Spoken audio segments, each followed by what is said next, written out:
কৃষক কৃষি তার উন্নয়ন সব নিয়ে আমাদের এই আয়োজন। বাংলার কৃষি, বাংলার কৃষি, বাংলার কৃষি। ফলবে ফসল, ভরবে গোলা, আরো বেশি বেশি। বাংলার কৃষি, বাংলার কৃষি, বাংলার কৃষি, বাংলার কৃষি, বাংলার কৃষি। কৃষি তথ্য, প্রযুক্তি, পরামর্শ এবং মাঠ ফসলের করণীয় সম্পর্কে জানাতেই আমাদের এই বাংলার কৃষি। প্রিয় কৃষক ভাইরা, বাংলাদেশ টেলিভিশনের নিয়মিত কৃষি বিষয়ক অনুষ্ঠান বাংলার কৃষি দেখার জন্য আমি আব্দুল শহীদ মিঠু আপনাদের আমন্ত্রণ এবং শুভেচ্ছা জানাচ্ছি। আমাদের আজকের বিষয় কৃষক পর্যায়ে সনাতন পদ্ধতিতে পেঁয়াজ সংরক্ষণ।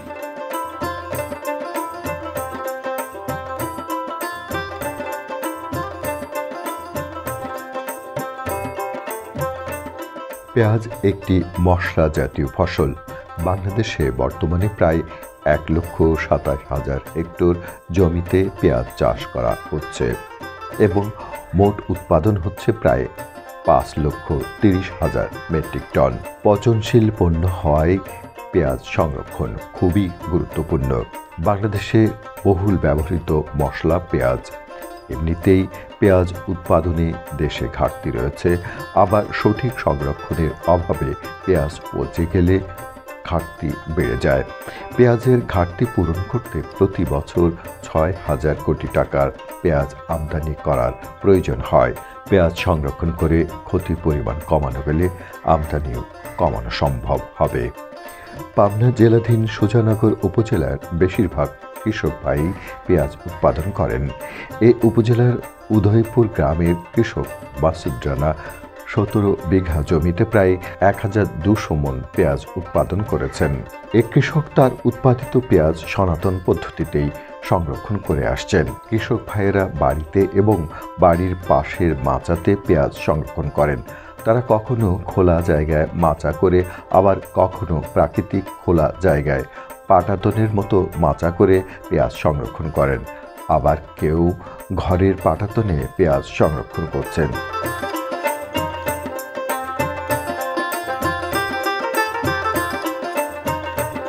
মনসুর ভাই, আমরা তো আপনার ঘরের পাটাতনের উপর বসে আছি এবং নিচে আমাদের পেঁয়াজ দেখতে পাচ্ছি। হ্যাঁ, তো এই ধরনের পেঁয়াজ আপনারা এইভাবে কত আগে থেকে সংরক্ষণ করেন?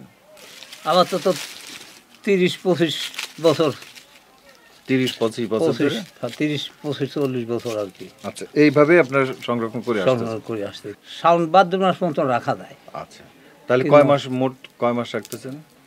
4-5 মাস থাকে, তারপর পিসটা নষ্ট হয়ে যায়।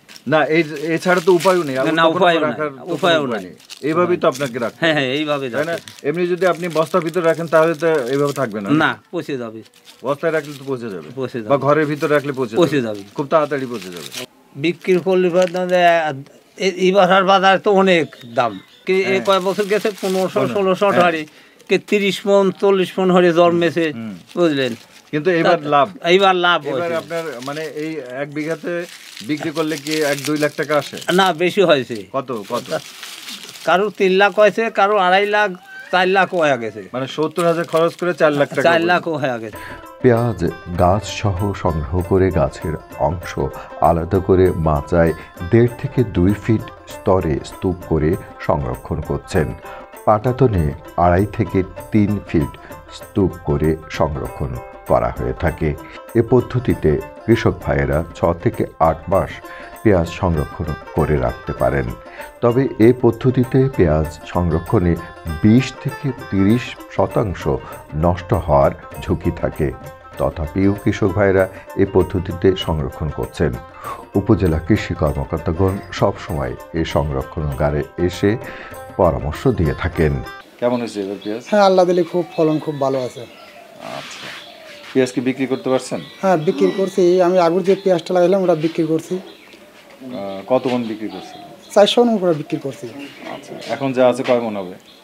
600 থেকে 700 মণ পেঁয়াজ হবে। আর আচ্ছা, কত টাকার বিক্রি করছেন এই পর্যন্ত? আমি টোটাল আগে বিক্রি করছি 10,40,000 টাকা বিক্রি করছি।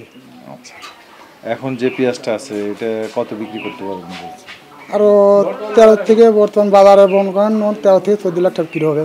কৃষি অফিস থেকে তো আপনাদের মাঠ পর্যায়ে একজন উপসহকারী থাকেন, হ্যাঁ থাকে। উনি কি আপনাদের সাথে যোগাযোগ করেন? হ্যাঁ আমাদের সাথে যোগাযোগ করে, আমরা ফোন দিলে আসে, আমাদের খেতে যায়, আমাদের মাঠে যায়, সবসময় আমার পরামর্শ দেয়, বুদ্ধি দেয়, আমাদের পাশেই থাকে।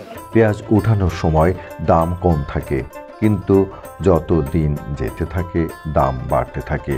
ফলে প্রয়োজন মতো বাজার দর জেনে সংরক্ষিত পেঁয়াজ বিক্রি করে কৃষক ভাইয়েরা লাভবান হতে পারছেন।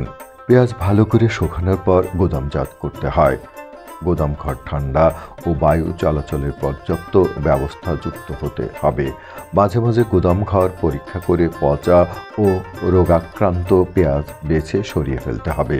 আমরা মাঠ পর্যায়ে সবসময় কৃষকের পাশাপাশি থাকি আর কি। তো এটার ক্ষেত্রে আমরা কৃষক যেভাবে রাখে সনাতন পদ্ধতিতে, সেখানে হয়তো আলো বাতাস চলাচলের ব্যবস্থাটা কম থাকে, ফ্যান থাকে না, ওই পেঁয়াজের হাইটটা বেশি থাকে। সেক্ষেত্রে আমরা পেঁয়াজ 3-4 ফিট না রেখে পেঁয়াজের স্তূপটা গাদাটা আমরা বলি যে 2 ফিটের মধ্যে রাখার জন্য, আর যাতে আলো বাতাস চলাচল করতে পারে। এবং পেঁয়াজ যে সময় ওইখানে রাখবে, গাদা করে রাখবে, ওই সময় পেঁয়াজটা গ্রেডিং করে রাখবে। ওখানে ফাটা কাঠি এবং ইনজুরি যে পেঁয়াজ সেগুলো ওখানে রাখবে না, তাহলে পরে পেঁয়াজটা 7-8 মাস পর্যন্ত ভালো থাকবে। কাঁচা পেঁয়াজ কাগজের ব্যাগে ছিদ্র করে রেখে 3 মাস পর্যন্ত সংরক্ষণ করা যায়। দেশের অন্যতম পেঁয়াজ উৎপাদনকারী উপজেলা সুজানগরে এ ধরনের প্রায় 27,000-এর মতো পেঁয়াজ সংরক্ষণের সনাতন সংরক্ষণগার রয়েছে। সাধারণত 25 থেকে 40 হাত লম্বা 10 ফিট উঁচু ঘরের 7 ফিট উপরে বাঁশের তৈরি বিশেষ মাচা করে বাতাস প্রবেশের রাস্তা রেখে পেঁয়াজ সংরক্ষণ করেন এই এলাকার কৃষক ভাইয়েরা। এবছর আমাদের সুজানগর উপজেলায় 17,710 হেক্টর জমিতে চারা পেঁয়াজের উৎপাদন হয়েছে এবং আবহাওয়া অনুকূলে থাকায় পেঁয়াজের বাম্পার ফলন হয়েছে। তো এখন পর্যন্ত বাজারে যে পেঁয়াজের যে দামটা, এই দামে কৃষকরা খুবই খুশি। কৃষকরা বাজারে পেঁয়াজ নিয়ে যাচ্ছে, তবে অধিকাংশ পেঁয়াজে এখন কৃষকদের ঘরে তারা সংরক্ষণ করেছে। আসলে কৃষকরা সেই প্রাচীন কাল থেকেই তাদের যে সনাতন পদ্ধতি মাচা বা চাঙ্গে তারা পেঁয়াজ সংরক্ষণ করে থাকে, এবং এই মাচা বা চাঙ্গে তারা প্রায় 2.5 থেকে 3 ফিট হাইট করে পেঁয়াজ রাখে। এতে করে দেখা যায় যে পেঁয়াজের যে পচন এটি 25 থেকে 30 ভাগ হয়ে থাকে। তো আমরা কৃষকদেরকে কৃষি বিভাগের পক্ষ থেকে যে পরামর্শটি দিচ্ছি যে যদি এই লেয়ারটা অর্থাৎ 2.5 থেকে 3 ফিট যেটা, এটাকে যদি আমরা আরেকটু কমিয়ে 1.5 থেকে 2 ফিটের মধ্যে নিয়ে আসতে পারি, সেই ক্ষেত্রে পেঁয়াজের পচনটা অনেকটাই কমে যাবে। এই যে পেঁয়াজের যে তাদের সংরক্ষণের যে ব্যবস্থাপনাটা আছে, এখানে যদি তারা ফ্যানের ব্যবস্থা করে অন্তত দিনে তারা যদি 2 থেকে 3 ঘন্টা করে চালাতে পারে, সেই ক্ষেত্রে পেঁয়াজের পচন অনেকাংশে কমে আসবে। পেঁয়াজটা আমরা কম পচলো, সেই পেঁয়াজটি দিয়ে আমরা দেশের বিভিন্ন জেলায় আমরা ভোক্তাদের কাছে পৌঁছাতে পারবো। পাশাপাশি আমাদের যে পেঁয়াজ আমদানি করতে যে বৈদেশিক মুদ্রা ব্যয় হয়, সেই বৈদেশিক মুদ্রাটা আমরা অনেকাংশে কমাতে সক্ষম হব। পেঁয়াজ সংরক্ষণের জন্য ঠান্ডা ও শুষ্ক জায়গায় রাখতে হয়। অন্ধকার নয়, বাতাস চলাচল করে এমন জায়গায় ছড়িয়ে রাখতে হয়। ভেজা বা স্যাঁতস্যাঁতে জায়গায় পেঁয়াজ রাখলে দ্রুত পচে যায়। ব্যবহারকারী পর্যায়েও পেঁয়াজ কিনে এনে প্লাস্টিকের ব্যাগে রাখা যাবে না। খবরের কাগজ বা পাটের বস্তায় রাখলে ভালো হয়। ঝুড়ি বা বাঁশের পাত্রেও সংরক্ষণ করা যায়। তো এবছর আমাদের এই জেলায় আমাদের 52,640 হেক্টর জমিতে আমাদের পেঁয়াজ আবাদ হয়েছে। আমাদের উৎপাদন লক্ষ্যমাত্রা ছিল 7,60,000 মেট্রিক টন। আবহাওয়া অনুকূলে থাকায় আমাদের কৃষি সম্প্রসারণ অধিদপ্তরের মাঠ পর্যায়ের সকল কর্মকর্তাগণ সার্বক্ষণিক মাঠে কৃষকদেরকে পরামর্শ দেওয়ার কারণে আমাদের উৎপাদন আমাদের বেড়েছে এবং আমাদের 7,78,000 প্রায় 18,000 মেট্রিক টন পেঁয়াজ আমাদের বেশি উৎপাদিত হয়েছে। তা আমরা কৃষকদের যে সনাতন যে পদ্ধতি, সে পদ্ধতিকে আর একটু আধুনিকায়ন করে আমরা তাদেরকে অন্তত 4-5 মাস কীভাবে সংরক্ষণ করা যায় সে বিষয়ে আমরা দীর্ঘদিন ধরে প্রশিক্ষণ দিয়ে যাচ্ছি। তারই অংশ হিসেবে তারা আজকে দেখেন তারা ঘরের মেজ থেকে একটু উপরে যে মাচায় তারা পেঁয়াজ সংরক্ষণ করছেন এবং তারা এইখানে প্রায় 5 থেকে 6 মাস তারা পেঁয়াজ রাখতে পারবেন এবং তাদের প্রয়োজন মাফিক প্রতিদিন তারা প্রতি হাটে বাজার বুঝে তারা 10 মণ 5 মণ 20 মণ করে তারা বিক্রি করতে পারবেন। এইটা যদি তারা সারা বছরব্যাপী সংরক্ষণ করার মাধ্যমে বাজারে দিতে পারে তাহলে আমাদের যে আমদানি নির্ভরতা কমে যাবে এবং বাজার মূল্য কিছুটা স্থিতিশীল থাকবে এবং কৃষক লাভবান হওয়ার কারণে তাদের এই উৎপাদনটাকে তারা অব্যাহত রাখবে। পেঁয়াজ বাংলাদেশের জন্য একটি গুরুত্বপূর্ণ মশলা। পেঁয়াজের উৎপাদন এলাকা কম আছে, তদুপরি উৎপাদিত পেঁয়াজ সঠিকভাবে সংরক্ষণ করতে না পারলে এবং নষ্ট হয়ে গেলে তা হবে দেশের জন্য আরও ক্ষতিকর। এ বিষয়ে সবার সচেতন হওয়া আবশ্যক।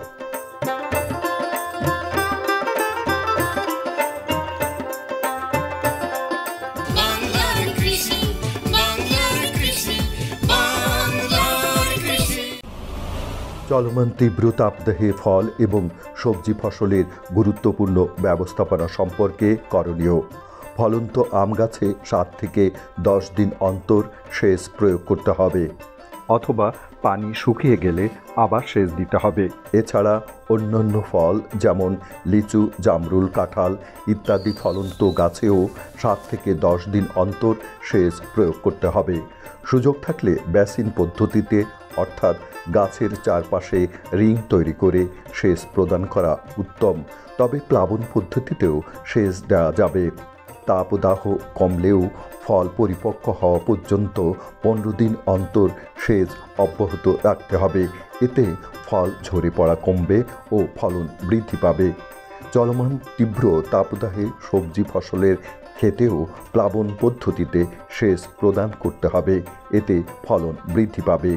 মাটিতে পর্যাপ্ত রস ধরে রাখার জন্য সেচের পর গাছের গোড়ায় মালচিং করতে হবে। মালচিং করার জন্য কচুরিপানা, খড়, গাছের পাতা অথবা আগাছা ইত্যাদি গাছের গোড়া থেকে একটু দূরে ব্যবহার করতে হবে। ফল ধারণের পর সার প্রয়োগ না করলে ফল ঝরা রোধে একটি 5-7 বছর বয়সী আম গাছে 150 থেকে 175 গ্রাম ইউরিয়া ও 75 থেকে 100 গ্রাম এমওপি সার গাছের গোড়া থেকে 2-3 হাত দূরে জায়গা কুপিয়ে মাটির সাথে মিশিয়ে দিতে হবে, যেন মাটির উপর সার ভেসে না থাকে। সার প্রয়োগের পর পর্যাপ্ত সেচ দিতে হবে। লিচুর ক্ষেতে ফল ঝরা রোধে এবং ফলের সঠিক বৃদ্ধির জন্য সাধারণত 10 থেকে 15 বছর বয়সী গাছের ক্ষেত্রে 250 থেকে 300 গ্রাম ইউরিয়া ও এমওপি সার মাটিতে প্রয়োগ করতে হবে।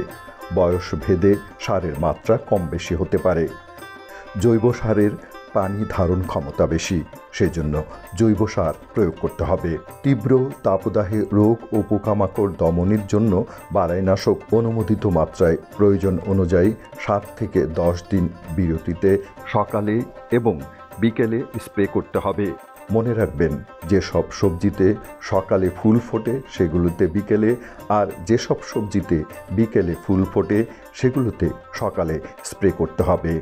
বাংলার কৃষি, বাংলার কৃষি, বাংলার কৃষি। অনুষ্ঠান সম্পর্কে আপনাদের যে কোনো মতামত আমাদেরকে লিখতে পারেন। লিখবার ঠিকানা প্রযোজক বাংলার কৃষি, কক্ষ নম্বর 3016, বাংলাদেশ টেলিভিশন ভবন, রামপুরা, ঢাকা 1219। ইমেল বাংলার কৃষি 1314@gmail.com। Facebook Bangladesh television. ইচ্ছে করলে অনুষ্ঠানটি ইউটিউবে দেখতে পারেন। কৃষক ভাইরা, আজ এ পর্যন্তই। আপনারা সবাই ভালো থাকুন, সুস্থ থাকুন, এই কামনা শেষ করছি আজকের বাংলার কৃষি। আল্লাহ হাফেজ। কৃষক কৃষি